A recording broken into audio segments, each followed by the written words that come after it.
Hello, good people. I'm in the Y18 section. I want to talk to you about some YA novels. Got 5 books on deck right here. Let's jump into it.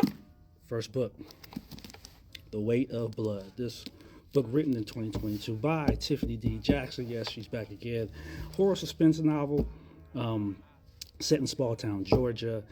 Um, the town still has race problems, and one of the main characters, Maddie, has particular habits, is kind of an outcast in the neighborhood. Slowly, her family's secrets um, are revealed throughout the book. Speaks to a familiar story of the past that many black people may know about. I'll let you get into the book to get the particulars on that. It'll probably be very informative for everyone else, but the ending is crazy. It gives a nod to a classic horror movie, but on a whole nother level. I'm telling you, Weight of Blood, good one to pick out. Second book, Bright Red Fruit. This one written in 2024 by Sophia Ahiyo, award-winning poet. This is another book in verse.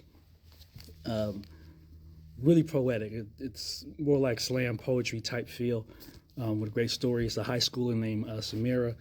She's like the black sheep of her family within her Sudanese community in Washington, D.C., so set in D.C. She speaks about her struggles of being Muslim in America, the cultural clashes she deals with, loves poetry, wants to perform, leads her to a relationship that her mother would have forbidden.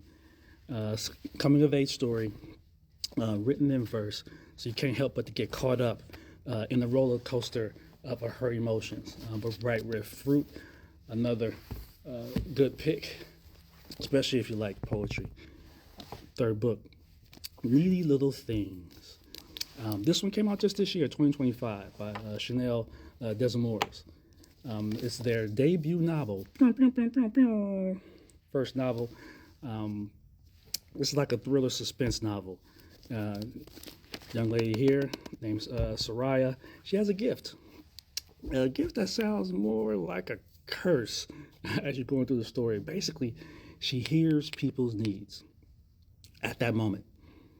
If she was here, right now, I'd be amazed if she pulled out some curry chicken for me. It just sounds like a hassle. But her friend disappears, and they must find her.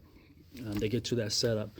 But what I do appreciate is that the plot twists are very unpredictable. That's a suspense. You kind of figure out who done it, what's going on, with a nice surprise at the end. Fourth book by Nick Brooks called Up in Smoke. Another high schooler, his name is Cooper.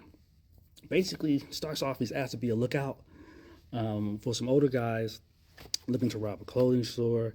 It's like doing a protest, and of course, someone dies during the protest.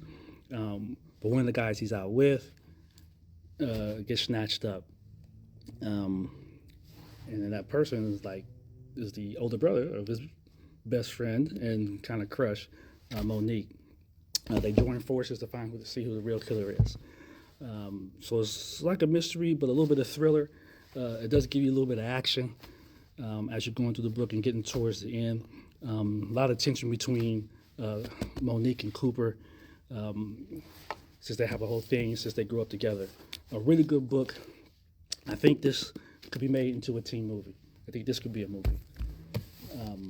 The last book, The Revolution of Bertie Randolph. This one written in 2019.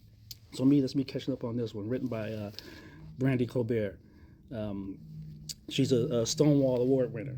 One of her previous books, another coming-of-age story. Now, this book really needs to be a movie. It's really dynamic. The complexity of the family, dynamics, it did allow me to try to guess what's going on. Unfortunately, I read and watch things. I'm always trying to guess what's next.